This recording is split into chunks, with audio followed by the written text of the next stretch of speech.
Hello, my friends. How are you? We're going to work on this photo today in Aurora HDR. We're going to be focusing on anti-ghosting. Okay.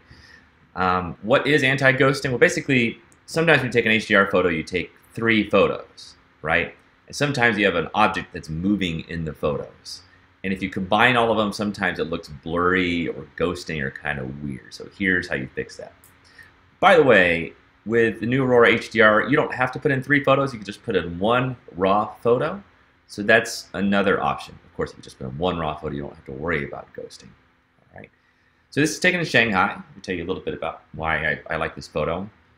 We had this boat here that was moving from right to left, right? And I had to take pretty quick shots to make sure it wasn't going to be blurry just in a single shot.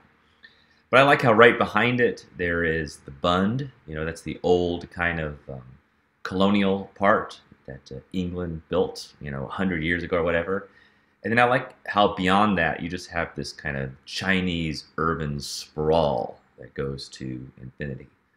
And I like the way the warm colors play with the cool colors. It might enhance it a little bit also in Aurora. Okay, so let's get started. Let's jump over here.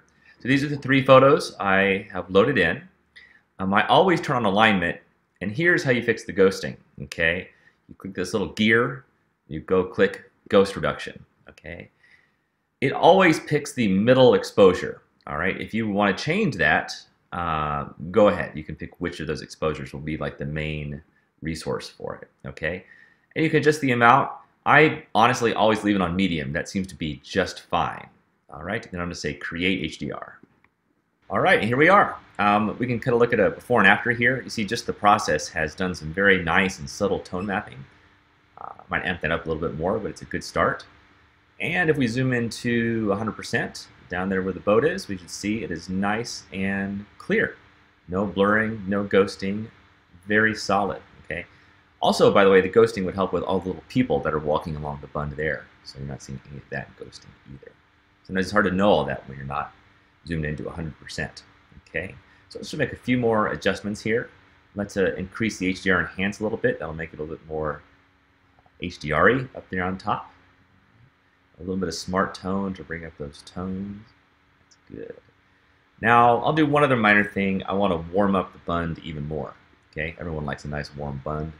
So I'm going to add a new adjustment layer, and I'm going to make the temperature go a little bit warmer. Okay, and also I'm going to do a little bit of image radiance to give it just a little bit of that nice glow. Okay, there. Now I'll press B, because I only want it on that Bund area. Okay, and paint it in just like that. Just like that. That's nice and glowy. A little too glowy. Let me hit X there and drop down the opacity to about 50%. It's not quite so extreme. There we go. Looking good. How easy was that? All right, well, you guys keep enjoying Aurora HDR. I've got a ton of these videos on Facebook and my YouTube channel, so come check them out. Oh, and last, you should come get my Aurora presets, all right? Some aren't included, but you can get extra in our store. We'll put a link down below. All right, you guys, stay awesome, and I'll see you soon.